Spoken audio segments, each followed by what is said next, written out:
Good afternoon to all of you. We will now continue with the second part of our meeting, let's say, with the local researcher of TRANSGANG, William Ross, who is today with us and shares his analysis and opinions on the gangs in Chicago, but now focused on the Black Lives Matter movement in the United States. So for all of you who connected to the second part of the session, if you have any questions at the end of this conference of this session, we are happy that you, if you want to share with us comments or questions on what we are discussing here, and you can write your questions or comments in the Twitter account of TRANSGANG or via email to transgang@upf.edu. So for all of you who are connected now only to the second part, I will present William Ross briefly to you. So William Ross is a TRANSGANG local researcher in Chicago. He holds a bachelor in business administration and a master in nonprofit management and leadership, and is currently completing a PhD in public policy and administration with a specialization in global leadership. He's a community organizer and educator with over 2 decades of experience and expertise within street organization. And he's also a member of the Almighty Latin King and Queen Nation for over 25 years now. So, William, welcome to the university in the second part. I would like to ask you to share with us your experiences as this organizer and educator within street organizations, your experience with the Black Lives Matters movement, and maybe share with us your, the key elements, what you regard the key elements of it. So thank you once again. The very first thing that we have to say if we're discussing the Black Lives Matter movement or any movement that is born from the Black Lives Matter concept is that the struggle of Black people, defined in this context as people whose skin is darker in color, is something that can only fully be articulated by those individuals that are affected by it. I have to acknowledge any privilege I have socially than any of my darker brothers and sisters in the community, and we need to understand that anything that I'm doing per se, or anything that anyone who is of a lighter shade is doing, is not the same. The world is completely different in the United States depending on the color of your skin. And so regardless of my extensive work with the Black Lives Matter movement, I always like to begin by articulating the fact that the true essence of that movement can only be articulated by those who are living it day to day, whether they are politicized or not. The color of their skin is not anything that they can control, and yet society judges them on that. So Black Lives Matter, as the organization, as a hashtag, if you will, movement, was founded in 2013, in response to the acquittal of Trayvon Martin's murderer, okay? Trayvon Martin was a young African-American male who was killed. He was not armed. He was killed as an act of racial injustice. The result of that verdict was the formation of what we now know as Black Lives Matter. Black Lives Matter is a global network. It does have chapters in the United States, the UK, Canada. The mission is to eradicate white supremacy and build local power to intervene in violence inflicted on Black communities by the state and vigilantes. By combating and counteracting acts of violence, creating space for Black imagination and innovation, and centering Black joy, they believe they are winning immediate improvements in their lives. Now, Black Lives Matter was introduced to society as a hashtag at the end of a social media post that happened 8 years ago on July 13th, 2013, That is when the verdict regarding the Trayvon Martin case came out. The murderer was found not guilty. And subsequently, the initial tweet, the very first post on social media that referenced Black Lives Matter read, "Declaration, Black bodies will no longer be sacrificed for the rest of the world's enlightenment. I am done. I am so done. Trayvon, you are loved infinitely. Hashtag Black Lives Matter." That would eventually create a trend on social media that would be the equivalent to saying something like "no justice, no peace." It became a battle cry. Black Lives Matter became a rallying point for activists in the Black community anytime they would engage in any kind of act of civil disobedience or community organizing or any kind of political act. Their chant would be Black Lives Matter. Their hashtag would be Black Lives Matter. The three Black organizers who created the hashtag and subsequently the organization were Alicia Garza, Patrice Cullors, and Opal Tometi. They ultimately created what we now know as this movement called Black Lives Matter. However, it quickly grew to something that was uncontrollable. So a hashtag, which was a rallying cry, a battle cry for people to organize under, they then constructed an organization. In constructing an organization, that organization has has chapters that they recognize, has rules, has laws. They're bound by organizational protocols within the United States.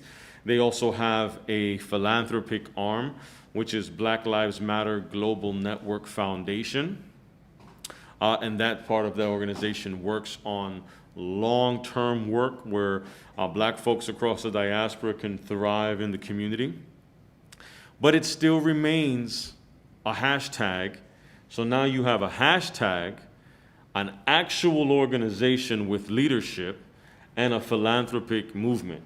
All three things meant to be a part of the same collective, but they couldn't be further away from the truth because the Black Lives Matter hashtag has spread to a movement with no hierarchy. It is simply a battle cry. People are screaming profusely, Black Lives Matter, and it has generated a counter response of all lives matter, or when speaking about defunding the police, blue lives matter. In the city of New York, where they're referencing the police officer's uniform being blue. Or it's a common uniform reference to the police that it's blue. So there's all these movements that have ensued as a result of a battle cry that is being responded to. So you have individuals referencing Black Lives Matter everywhere in the United States, but there is not a chapter of the organization Black Lives Matter in every state of the United States. It's just, again, individuals using that battle cry. Unfortunately, as with everything that cannot be controlled, there are individuals taking advantage of it. There are individuals who are skeptical of the leadership of the organization. There are individuals who feel it should not be an actual organization. It should just continue to be a rallying cry for the community. And its expansion across the seas to Europe and other countries creates a different issue because this concept of black is more an Americanized thing. It's not so much an ethnicity. They're specifically referencing their skin color. I recall one time coming out of an Afro-Cuban cultural event in La Habana, Cuba, with a leader of the Black Lives Matter movement from Atlanta. There were these two African-American girls from Louisiana walking up the street, and the Cubans asked them, "Hey, where are you from?" You know, America, America. You know, typical conversation between a Cuban and a tourist walking down the street. And she quickly turned around and snapped and said, "I'm not American, I'm African American." And he said, "Were you born in Africa?" And she said, "No, I wasn't. I was born in Louisiana."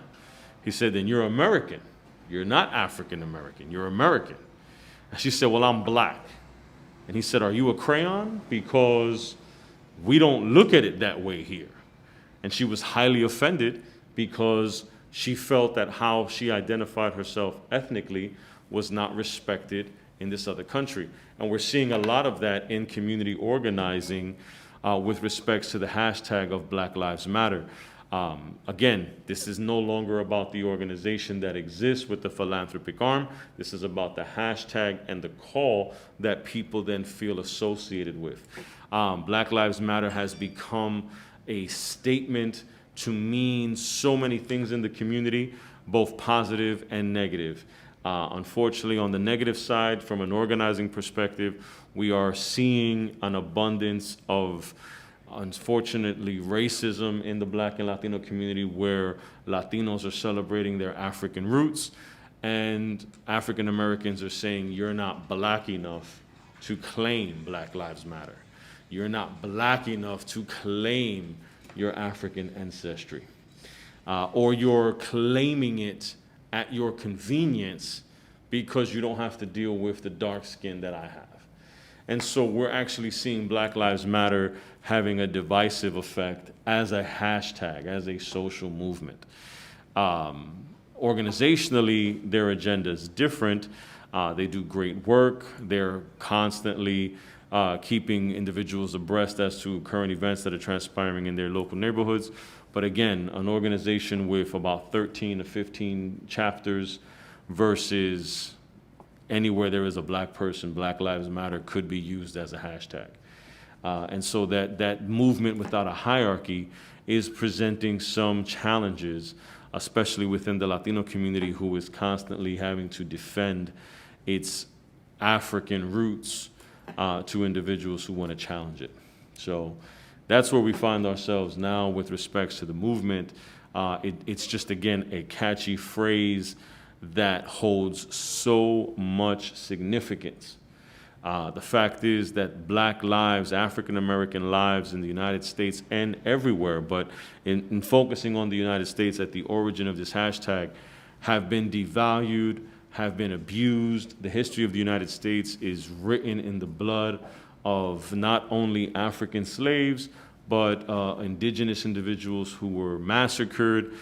Yesterday, there were countless protests in honor of the fact that many cities and states have changed Columbus. Yesterday was Columbus Day in the United States. I think here it was Dia de la Hispanidad, or that day. And so in the United States, it's Columbus Day, but a lot of cities have changed Columbus Day to be Indigenous Peoples Day. The irony is, you would think that that's a rallying cry for people to get together, but now you have this people who say that I'm Afro-Indigenous. We understand that if man was created in Africa, that's the first man that was found was in Africa, that the African man or woman went throughout the world and populated the planet, so forth and so on. There are Afro-Mexicans, Afro-Brazilians, Afro-Peruvians, Afro-Ecuadorians, so forth and so on, but there is still a divide and a lot of pockets in the community between Black Lives Matter and the Afro-Latino community. Because again, the philosophy is you're not black enough and you can enjoy the benefits of fairer skin, whereas a darker person cannot. And so Black Lives Matter has become equally a unifying point as much as a dividing point, depending on the cause, depending on the individuals involved in that local city, depending on any number of things. From an organizing perspective, in the street organizing community, Black Lives Matter is seen as a middle-class way to appease their social justice need. They're not talking to gangs, they're not talking to street individuals asking to organize, and this is on a very general level. It's not to say that the organization is not doing it in certain pockets. I can tell you it's not happening in Chicago. Black Lives Matter does not talk to gangs in Chicago, does not do any kind of street organizing in Chicago. When Black Lives Matter holds an event, it's a hashtag holding an event. It's individuals saying, we're organizing this march in the name of Black Lives Matter. It's not necessarily the organization that you would see online when you go to blacklivesmatter.com. That's a different organization. Thanks, William, so far for this analysis. I would like to know, maybe if you can, have you seen from your perspective or your experience also this Black Lives Matters movement as an empowering tool in some communities, maybe in some ways, or Absolutely. maybe that serves as an example, like for other groups or communities to organize themselves like in the same way or similar ways? There's definitely, again, there's positivity in this movement that has ensued from a social media post. The call for Black Lives Matter to exist is a call for young men and women of color to really put some value in their life and say, hey man, I matter, you know, and people are talking about that, and I'm important, and that has positive effects. However, the inspirational qualities of the hashtag, and again, I have to differentiate the hashtag from the organization, because there are thought tanks that say Black Lives Matter as a hashtag should never have been an organization. It could have stood as a hashtag. It's like if I was to incorporate no justice, no peace. That is a very popular term, or si se puede. It's a very popular rally cry. Who am I to incorporate that and say this is now the platform of this statement? And it has inspired a lot of groups to come together, but it's also inspired certain groups to identify themselves with their own hashtag, and there we find divide. So again, there's Black Lives Matter, and they are in opposition of people who say all lives matter, because they feel that all lives matter is an attempt to water down and wash away the relevance of the term Black Lives Matter. So it just becomes something that was taken too far on the negative side. But again, on the positive, there are many people who are able to see themselves in the work that the organization is doing. They're able to see themselves in the country's redefined focus on the Black community, and they're happy with that. Representation is a very big deal in the United States. Many people feel that they're not represented enough. And so anytime that they can get any recognition, it's a very big deal for them. Now we look at, you know, there's been the Black Lives Matter murals painted in DC and New York and many other cities. There's been George Floyd monuments that have recently been erected. And that's great, you know, if you're looking at the inclusion of a population that feels underrepresented, but that also in turn caused for those murals to be defaced, those monuments to be defaced, and there have been huge battles within the community between people who claim to be Black Lives Matter and everybody else. Its expansion across the seas to other countries is troublesome to me, because I think you first need to have understanding of global history and a global perspective to understand something that comes out of a country like the United States. I could not go back and explain to revolutionaries or wannabe revolutionaries or community organizers that in Spain there are skinheads who are anti-Nazi, who are anti-homophobia, who are, I think, what do they call them, the redheads or reds? I don't know, there's another name for them, but they exist. And so that's not something that they would understand in the United States. And so it's hard to then come out of the United States and say Black Lives Matter, because it doesn't speak to an ethnicity. It speaks simply to a color. Thanks a lot, William. I think Carlos has some more questions. Yes, if you can answer in Spanish like this, César can understand this question, this special question. Te quisiera preguntar, desde el 2013 hasta pasando por el asesinato de George Floyd y sobre todo el de John Toledo, ¿no? Se llamaba el joven... Adam Toledo. Adam Toledo, perdón.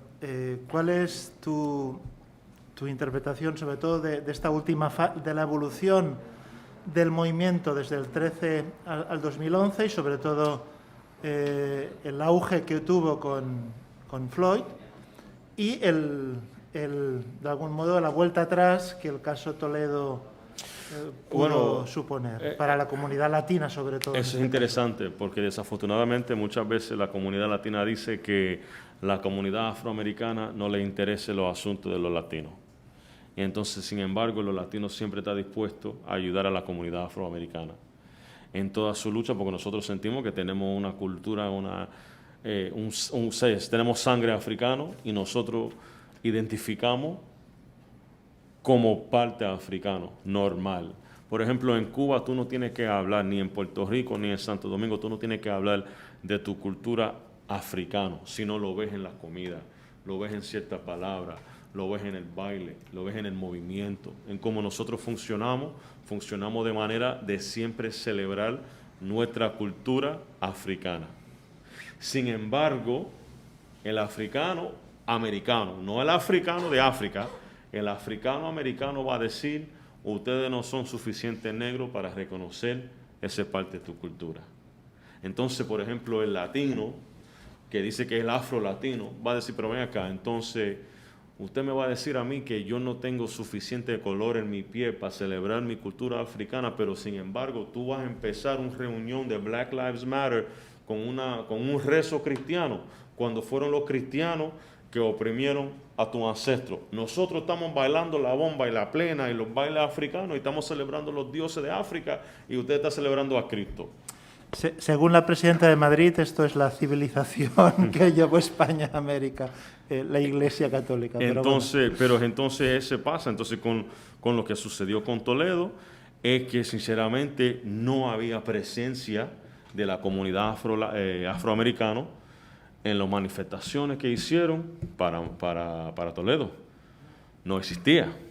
Habían presencia de morenos, no estoy diciendo que no habían afroamericanos ahí, lo que pasa es que no había una presencia de organización. Si uno se pone repito y te digo de nuevo, volviendo a lo que yo digo en la presentación anterior, para entender los detalles de este asunto tienes que estudiar cosas que normalmente la gente piensa que no tienen nada que ver. Y tienes que estudiar la historia de los Estados Unidos para entender de dónde nació el racismo y los problemas entre la comunidad negra y la comunidad hispana. El dicho de, vuelve a tu casa, sal de mi país, que son cosas, go back home, we don't want you here, cosas así, nosotros no te queremos aquí.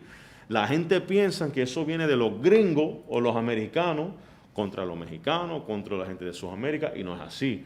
Eran los afroamericanos contra los mexicanos, y empezó eso en California, porque cuando la esclavitud termine, y grandes termine, entonces, ¿qué pasa? California pertenecía a México, Arizona pertenecía a México, Nueva México era México, Texas era México, todo eso era México.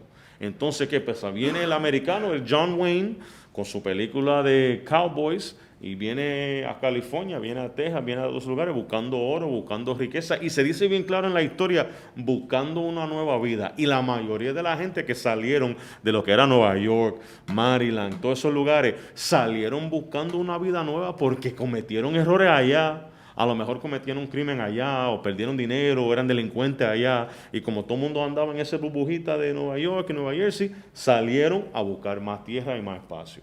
¿Qué hicieron? Llegaron, se ocupan el Estado y dicen, bueno, esto ahora es mío. Yo vengo al UPF, ¿sabe qué? Me gusta cómo se ve todo esto, esto es mío. Ustedes son profesores, pueden seguir siendo profesores. Yo no te estoy quitando eso, pero el edificio y la universidad ahora es mío. Y vengo con 2 o 3 esclavos que son míos también para ayudarte. ¿Qué pasa? En ese tiempo se termina la esclavitud. Entonces los afroamericanos le hace falta trabajo, le hace falta cómo vivir, pero tienen coraje contra el dueño, o sea, el que tenía los esclavos. Y dicen, al final, nosotros queremos más dinero, más derecho, porque ustedes me deben. Yo era esclavo tuyo, coño, y ustedes me deben. Sin embargo, los mexicanos seguían luchando en la finca porque eran su finca, eran su tierra. Entonces, las primeras manifestaciones en los Estados Unidos contra los mexicanos y los hispanos eran los afroamericanos contra ellos diciendo, ustedes nos están robando el trabajo. Porque los que tenían esclavos ya no querían más darle trabajo a los negros, sino le mantengan con los hispanos y le pagan menos. Entonces ahora tú llegas al Toledo, repito y te digo, en ese barrio es un barrio de bandas de latinos, de hispanos. No es fácil que un afroamericano hace una manifestación en ese barrio. Pero entonces cuando lo hicieron a frente a los ayuntamientos o diferentes lugares, como quiera, no participaron de la misma manera. No hay manifestaciones de Black Lives Matter donde no hay latinos. Y te digo más, cuando la cosa se puso súper caliente en ciudades como Nueva York, y en Nueva Jersey, en Pennsylvania, en Florida, en todos esos lugares, la mayoría de gente que se arrestaron antes, o sea, cuando empezaron las manifestaciones, eran blancos. Cuando mataron a George Floyd y empezaron a tener manifestaciones en Seattle, Washington, esas manifestaciones durante meses, no estamos hablando de un fin de semana ni una noche nada más, eran meses en un estado donde sí hay gente africanoamericana, hay gente morena en Seattle, pero no hay una cantidad, no hay como en Nueva York. Entonces esa gente eran blancos, pero hay blancos de Nueva York que tienen swing y hay blancos de Seattle que no tienen ni swing ni rumba ni nada, que son blancos. Y esa gente luchaba diciendo Black Lives Matter. ¿Y qué pasó? Los propios agentes de la comunidad dijeron, ustedes no son negros, no tienen el derecho de decir que la vida negra importa. Hay una división en los Estados Unidos. ¿Qué pasaron? La policía le echaron el gas de lágrimas, tear gas, a los que estaban haciendo las manifestaciones, que eran mujeres, madres, abuelas, blancas, con carteles que decía Black Lives Matter, y le echaban gas.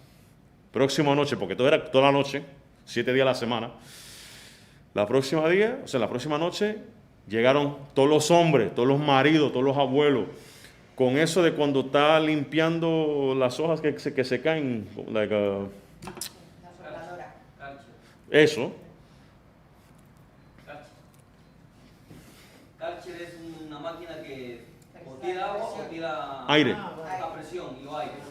Entonces la policía echando gas de lágrimas a las viejas, salieron los viejos con su mierdita para sacar el aire. ¿Qué dijeron? Nosotros como la comunidad negra no necesitamos que los blancos nos representen, nosotros podemos representarnos nosotros mismos. Hay una división. So, but there is a line. ¿Ah? A very thin line between helping or supporting and trespassing. I mean, if you're supporting, I understand that maybe the idea is you are supporting, you need to be behind, not in front. Pero si en Seattle no había in front. Esos son la gente que vivían ahí. Eran ellos. No estamos diciendo que los blanquitos se imponieron a frente de los afroamericanos. No. Ellos hicieron las manifestaciones diciendo Black Lives Matter. No con su propia agenda. Diciendo, mira, ¿sabes qué? Lo que pasó allá en Minnesota está mal. Lo que pasa en Nueva York está mal. Lo que pasa en Chicago está mal. Tiene que respetar a los derechos de todo el mundo. Y ellos decían, tiene que respetar a todo el mundo, pero ahora mismo, estos son blancos, ahora mismo tenemos que hablar de respeto de la comunidad afroamericana que se lo están matando injusticiamente. Y como quiera, le dijeron, no necesitamos tu apoyo. Pero solo un matiz, y es que es distinto los latinos indígenas del Perú o de México o de Sudamérica que los del Caribe, que sí son afrodescendientes también. Son latinos, pero son afrodescendientes, ¿no? No se hace esa diferencia. Nosotros, ahora mismo, en los últimos 10 o 20 años, o sea, siempre ha sido, desafortunadamente, como medio de racismo, una clasificación diferente, ¿no? De latino y sudamericano, lo que sea.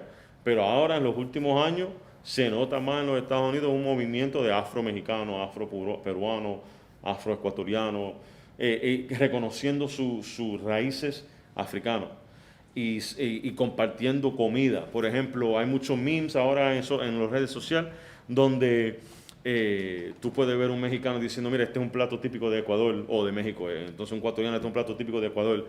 Un peruano, este es un plato típico de Perú. Un nigeriano, este es el plato típico de Nigeria. Y es el mismo plato. Por ejemplo, el arroz con gandules para el puertorriqueño es jollof rice para el nigeriano. Solamente se cocina un poquito diferente, pero es la mismo. Entonces se reconocen como latinos y nosotros nos unimos con eso, porque ya nosotros como latinos ya tenemos ya la experiencia de racismo dentro de nuestra comunidad. El puertorriqueño que es rubio con ojos azules y el que es súper negro y lo que se llama pelo malo en la comunidad, ¿me entiendes? Ya nosotros pasamos por eso. Ahora el afroamericano, bajo desafortunadamente hashtags como Black Lives Matter, dice: ustedes no son negros, ustedes no son africanos, ustedes no entienden, ustedes no viven como nosotros vivimos. Thanks. I think it's super interesting to hear about this kind of level of experience of Black Lives Matter in the US. I mean, obviously it originates there, but it's also a presence here. It's also a presence in the UK. And I guess what you're describing is that one of the issues with Black Lives Matter is that it registers with a whole load of different things. So you have, like as you described, this kind of African cultural pride, which then they say, well, hey, wait a minute, you're not African. So you can't, there's that kind of level. And then there's like the experience in the UK, and I guess here as well, where it registers with a decolonialization discourse, which brings it much more into areas which, that we're kind of more comfortable speaking about in Europe, I guess. And then obviously the kind of main register is with institutional state racism, right? And I guess that one of the specific things about the US is just the level of, just the sheer amount of black people that are killed by police. I mean, we can't possibly draw comparisons. And so you have these different kinds of registers with which Black Lives Matter works with these different registers. And I guess underlying this, and something that I kind of think about quite a lot, is to what extent is it part of a broader movement, a broader resistance against state violence and state racism? And I guess my question, from what you're saying about this kind of very divisive discourse between Latinos and black people in the United States, I wonder, is there a sense at the same time that we're victims of racism as well because we're Latinos? Is there a sense of people saying that and finding commonality within this movement? Because I totally accept what you're saying, that the racism depends on actually the pigment of your skin, right? So, but I also, presumably, Latinos are victims of racist policing, institutional racism, carceral politics and so on in the United States. And I wonder, does it provide that kind of platform for people to know their struggle in common against state racism? In some, como que subieron el volumen, ¿no? In some locations it does, in some it doesn't. And that's part of the inconsistency of any movement in the United States. When you look at the whole concept of Black Lives Matter was in response to this young man being killed. And so everything that they've put into that initial post, we will not continue to be exploited, we're not expendable. That was in direct relation to the murder of another young black leader, right? Who knows what that child could have grown up to be. You cannot divorce the emotion that inspires from the movement, because the Latino then comes and says, I hear you, mataron a Pepe. Yeah, but it's not about Pepe, it's about Tyrone. Well, shit, I'm trying to tell you that I agree, and no, you don't understand, because you're not black. And that's where we start fighting each other again. And again, you look at Latinos, right? You look at the Puerto Rican experience. I mentioned earlier Albizu Campos, Pedro Albizu Campos, who was a great Puerto Rican revolutionary and first Puerto Rican to graduate Harvard University, became a lawyer, led the National Party for Puerto Rican independence. When he goes to the World War, fights for the United States, gets drafted and fights. They put him in an all-black company. He was darker skinned. He was called a nigger before he was called a spick. And he says that in his journal. I was called a nigger before I was called a spick by my brothers in the platoon. When I explain to them that I'm Puerto Rican, all of a sudden the camaraderie changes because I'm not the same. You look at Afro-Cuban religion, right? You look at spiritual disciplines that came out of Nigeria, that came out of Ghana, that came out of the Congo and found their way into the Caribbean during the transatlantic slave trade. You see Latinos maintaining, Cubanos, what we call Boricuas, which were Africans and Tainos and Spaniards all mixed together, continuing the culture. And the African community doesn't necessarily support that. They say that's different. That's a Latino thing, you know. And so Black Lives Matter or that platform had a chance, and in some pockets it does unite, but the lines are very, very thin, and the platform is very, very weak. The individual I took to Cuba was a leader in the Black Lives Matter movement. He was, again, the movement, not the organization. And we're walking through the streets of La Habana, and he says, I didn't imagine.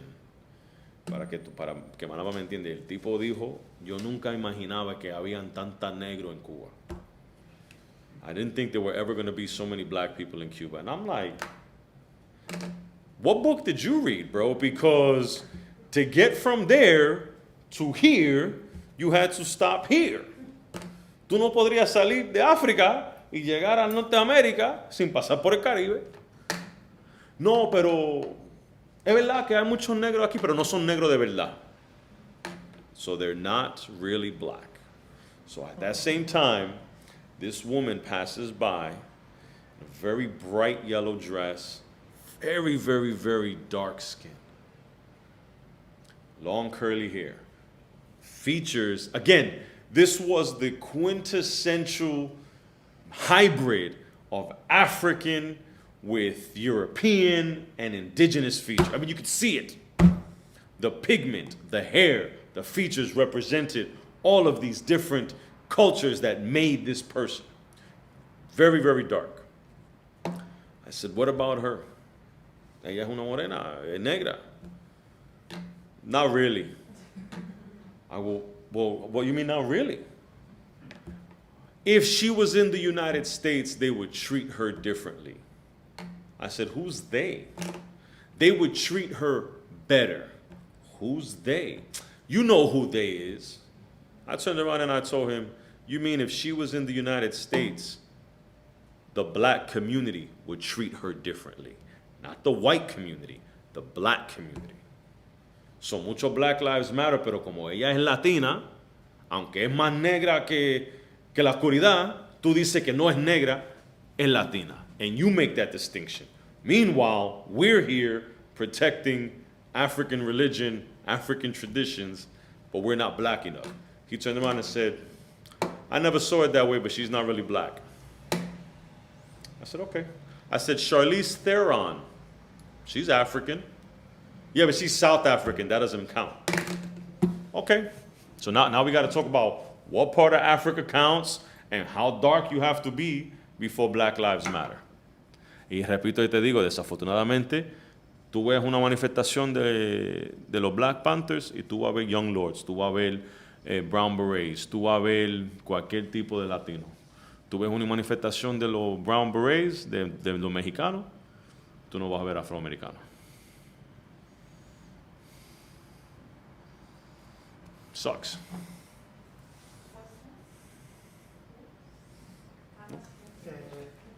One last question related to this and the previous speech about gangs.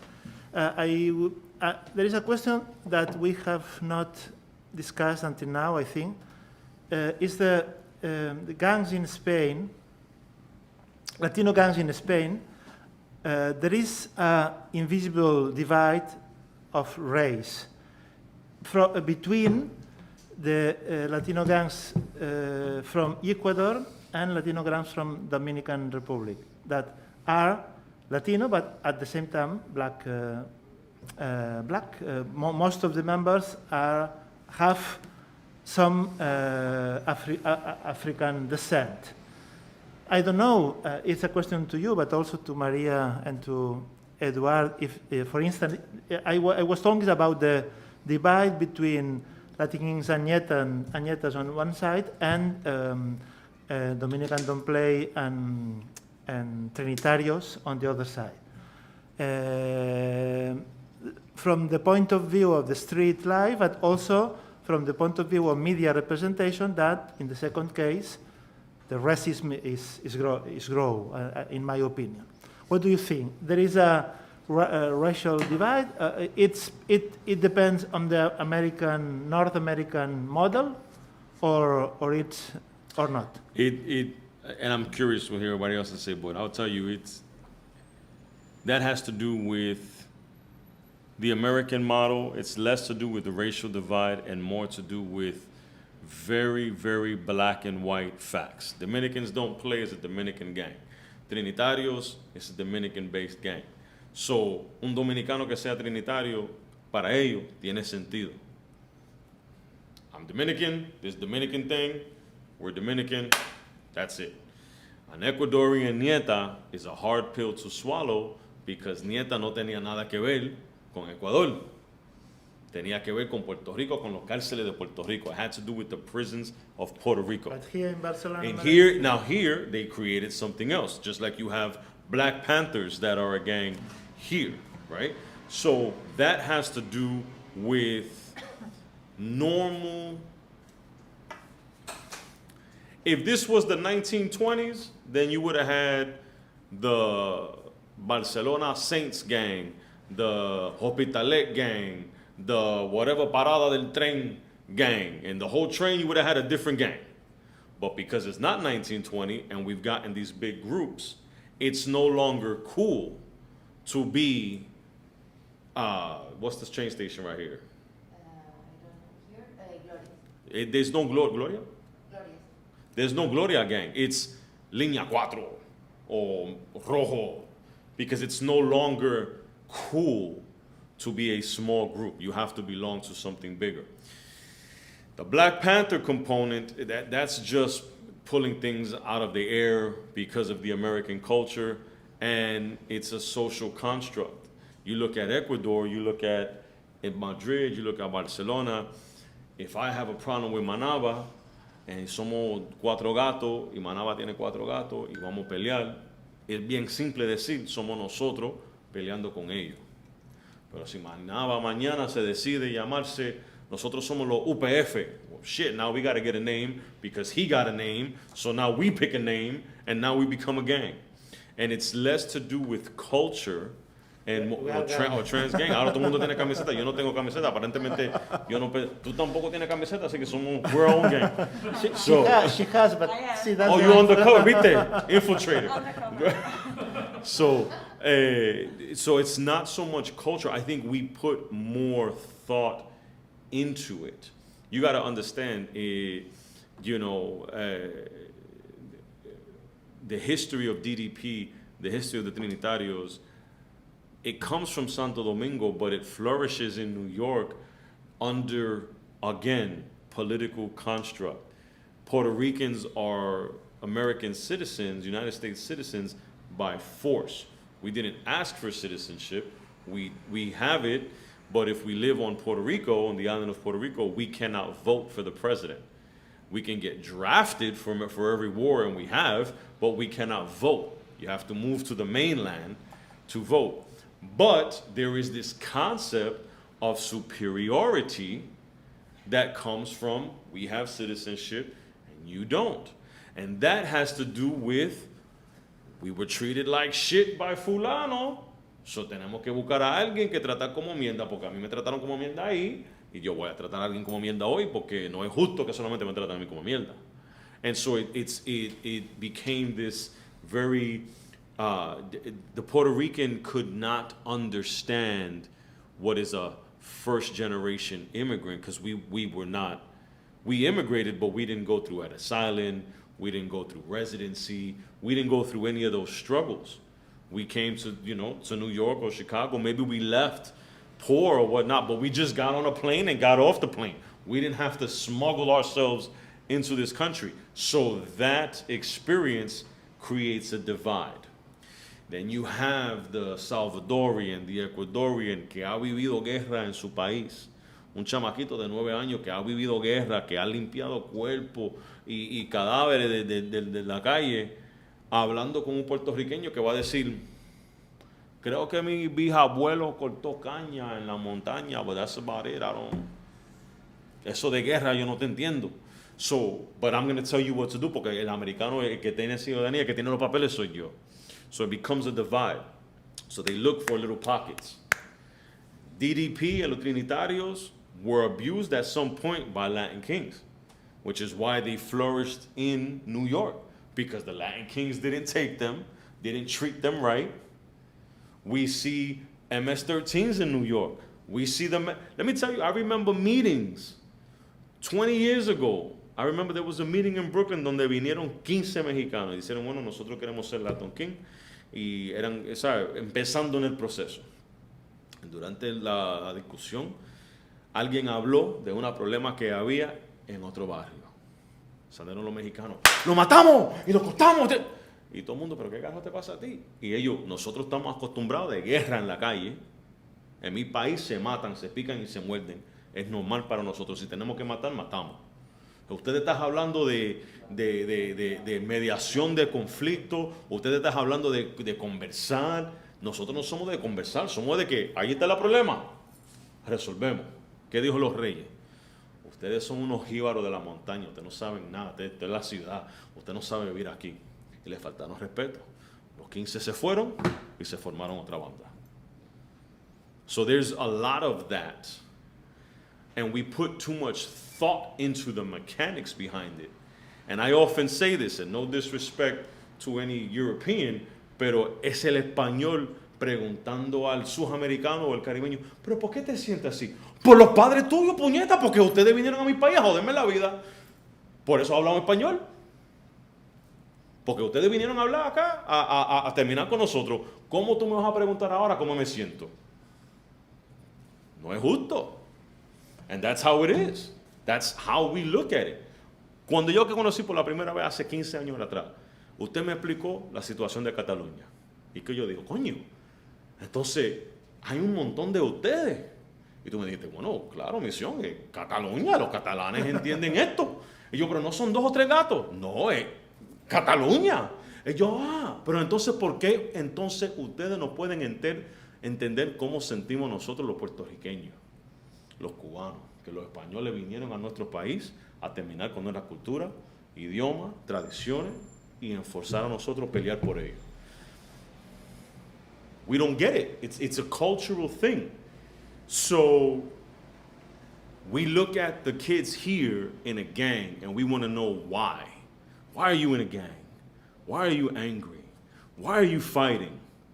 But we don't let that kid say, why'd you come to my country? Why'd you fuck up my economy? Why'd you take away my land? Why'd you take away my culture? Maybe if you didn't, I wouldn't have to come here. Eso pasó mucho en septiembre 11 en Nueva York. Que si los torres, que si los aviones. There's another country that lives that shit every day. And a lot of people said if the United States stops bothering other countries, maybe other countries will stop bothering the United States. So we have to always go to the root. So the short answer is, the short answer is that there's a lot of cultural components that it's theirs. Dominicans claim ownership. It's theirs. El ecuatoriano tiene que decir, yo soy Latin King desde Ecuador, y eso nació en Nueva York, pero también en Chicago, pero yo nunca he ido a los Estados Unidos, pero como quiera soy un rey latino. El dominicano, yo soy dominicano. Punto y final. There is even another more complex issue that the hybridization between these Latino black gangs like Black Panthers, and African boys here in Spain that reach or Black Panthers or Bloods too. There are in Madrid and in Alicante and Zaragoza some Bloods that are mixing Dominican black people or Latino black people and African sub-Saharan Africans. But there is But it's all social and cultural, less organizational. The answer is not found in the Bloods or the Crips or the Kings or the Nietas, because those organizations have nothing to do with that. That's like if two students fight. Es que fulano de UPF se fajó con fulano de the University of Madrid. Vamos a hablar con los presidentes de la universidad. Eso no tiene nada que ver. Eso no tiene nada que ver. But there is an issue. Can I say one thing? Please, do. Wait. Okay. There is an issue with that is curious, and we have found in Madrid at least, and is the identification, cultural identification, of even Spanish boys that are mainly Spanish boys in the sense of identification, that are from Spanish families. I mean, they have not been born here from migrant families, but they are Spanish, like I am, and they identify with one gang or another, and they take the cultural components. Difference is, for example, with the Kings, you know, the reference is the states. Mm-hmm. Okay, can be Chicago, can be New York, can be both. Okay, but the identification is like with that origin, even though Latin Kings arrived to Spain through Ecuadorian members. When you observe groups like DDPs or Trinitarios, you see that people entering that gang adopt like Dominican accent, Dominican ways, the Dominican flag, the colors. I mean, they identify group and country. Even people from the north of Africa, for example, all guys who entered that two gangs automatically become, even Ecuadorians get an aesthetics looks like. I mean, the ideal of that guys is that you cannot differentiate who's Dominican, really Dominican, and who is not, because they have the same hairstyle. The ones that are from the north of Africa even have a similar skin color. So the identification from one place is very national, like Dominican Republic, and the other one is more with the ideal of the nation. So that's the difference I have observed here, and it's curious in that sense. But at the same time, that's an intellectual observation. Eso como alguien con capacidad mental mirando a eso y decidiendo, coño, ¿por qué hacen eso? Cuando al final puede ser, yo pertenezco a este grupo y las reglas son estas. Y más nada, no es que yo me identifico como dominicano, es que yo decidí ser parte de este grupo porque en mi barrio son 20 de ellos y o que son, o I'm with them o I'm against them. So decidí ser parte de ellos y me dijeron, tú tienes que ser A, B y C. And I didn't think about it. I just did it. So you're looking at it from an intellectual perspective of the why. Let's go deeper. Sometimes there's no deeper. Sometimes there's just, you joined that crew. That crew said, this is the haircut you're going to get. And you start to realize, oh, I want to be identified with this group. So if everybody in my group has that accent, when I'm out and about, oye, tigre, pero tú lo que es, que lo que hay. Oye, mani, pero tú lo sabes, tigre. Because I want you to identify me as part of them. But that's what I mean, what Carlos was saying, that there is that difference between that groups that came to Spain from the South America than the groups that came to Spain from the Caribbean. That there is that difference. There's a difference. That's something that I've only seen here. But I saw it in the Kings too. Ecuadorians wearing the Puerto Rican flag, saying that the Puerto Rican flag had to be honored. I remember going into houses of kings who were from Ecuador that had the Puerto Rican flag hanging, or they had a tattoo of the Puerto Rican flag because they read somewhere that they had to. They didn't identify with that. That's not something we see in the States, but I don't think it's as intellectual as y'all are making it sound. I think it's more organizational. I joined them, y esto es lo que hay.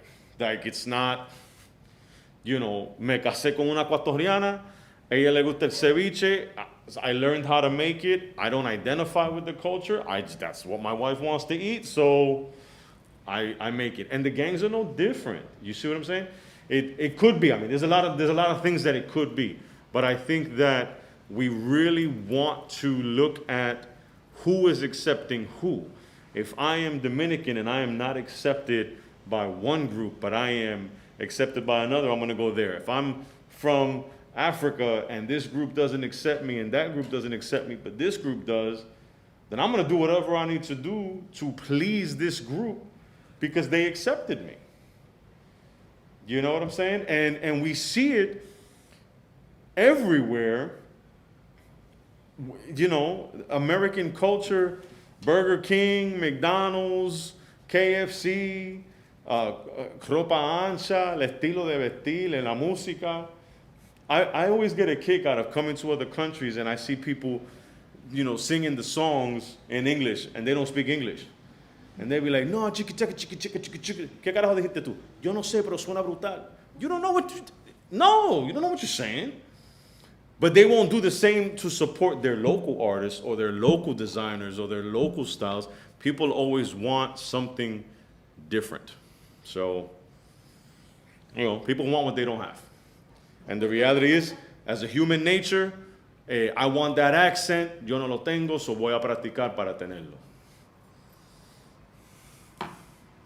I thought this example in Madrid was really, really interesting. This idea that you have kind of one group creates this kind of gang culture, and then another group comes kind of other processes of immigration then reproduce the national identity of a previous generation of gangsters.